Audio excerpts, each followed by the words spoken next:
नमस्कार, स्वागत आहे तुमचं माझ्या यूट्यूब चॅनलमध्ये. आज मी बनवणार आहे खास उपवासासाठी साबुदाणा खीर.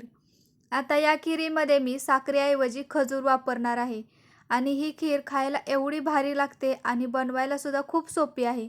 त्यामुळे तुम्ही आपला व्हिडिओ शेवटपर्यंत बघा आणि तुम्ही सुद्धा ही रेसिपी नक्की ट्राय करा. खीर बनवण्यासाठी मी इथे एक छोटी वाटी साबुदाणा घेतला आहे. साबुदाणा मी स्वच्छ धुवून रात्रभर भिजत ठेवला होता.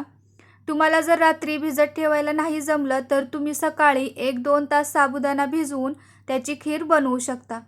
त्याचबरोबर इथे मी एक 9 ते 10 खजूर त्यातल्या बिया काढून घेतल्या आहेत.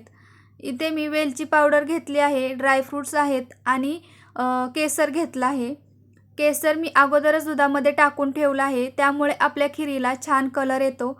केसर ऑप्शनल आहे, असेल तर टाका, नाही टाकलं तरीसुद्धा चालेल. आपण जे खजूर घेतले आहेत ते आता मी मिक्सरमध्ये बारीक करून घेणार आहे. मी वेलची बारीक केलेलं भांडं होतं त्यामध्येच खजूर बारीक केली आहे. अगोदर दूध न टाकता खजूर बारीक करायचे आहे आणि त्यानंतर आपल्याला दूध टाकून त्याची अशी पेस्ट बनवायची आहे. आता आपलं सर्व साहित्य तयार आहे. आपण खीर बनवायला घेऊया. त्यासाठी अगोदर मी टोपामध्ये 1 कप दूध टाकणार आहे आणि हे दूध आपल्याला चांगलं व्यवस्थित गरम होऊन द्यायचं आहे. आता मीडियम हीटवरती आपलं दूध व्यवस्थित गरम झालं आहे. आता आपण यामध्ये साबुदाणा टाकूया. अशा प्रकारे आपण साबुदाणा टाकायचा आहे आणि साबुदाणा टाकल्यानंतर हे सर्व व्यवस्थित हलवून घ्यायचं आहे. बघू शकता अशा प्रकारे. आणि यामध्येच मी आपण जे केसर घातलेलं दूध आहे ते सुद्धा मी लगेच टाकणार आहे.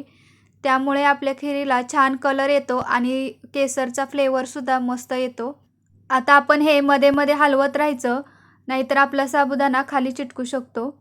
तर अशा प्रकारे एक 4 ते 5 मिनिटानंतर बघू शकता आपली खीर छान अशी शिजत आली आणि साबुदाणासुद्धा छानपैकी शिजला आहे.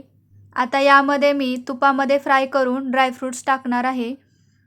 अशा प्रकारे ड्रायफ्रूट्स छान असे फ्राय करून घ्यायचे आहेत आणि आपल्या खिरीमध्ये टाकायचे आहेत. तर आपली खीरसुद्धा व्यवस्थित शिजली आहे आणि आपलं केसर टाकल्यामुळे कलरसुद्धा छान आला आहे. आता यामध्ये मी वेलची पावडर टाकणार आहे. तुम्ही तुमच्या चवीनुसार वेलची पावडर टाका.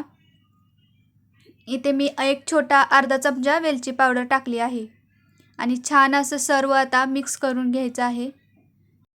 आता खीर व्यवस्थित शिजली आहे.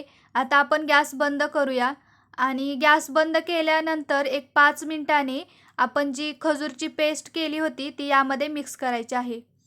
गॅस बंद केल्यानंतर 5 मिनिटांनीच खजूर आपल्याला खिरीमध्ये घालायची आहे. कधी-कधी दूध फाटण्याची शक्यता असते, त्यामुळे आपण गॅस बंद केल्यानंतर 5 मिनिटांनीच खजूर घालायचा आहे. बघू शकता अशा प्रकारे आपली खीर तयार आहे. आता यामध्ये मी बिलकुल साखर घातली नाही, फक्त खजूर घातला आहे आणि आपली खीर खजूरच्या फ्लेवरमुळे एवढी टेस्टी लागते खायला. तुम्हीसुद्धा नक्की बनवून बघा, तुम्हालासुद्धा नक्की आवडेल आणि ही रेसिपी तुम्ही नक्की ट्राय करा. कारण विदाऊट शुगर आहे, हेल्दी आहे, पौष्टिक आहे आणि खायलासुद्धा खूप छान लागते. त्यामुळे तुम्ही नक्की ट्राय करा आणि अशाच आपले छान छान रेसिपीज पाहण्यासाठी संगीता दडस या यूट्यूब चॅनलला नक्की सबस्क्राईब करा. आपला व्हिडिओ आवडला असेल तर व्हिडिओला लाईक, शेअर आणि सबस्क्राईब करा.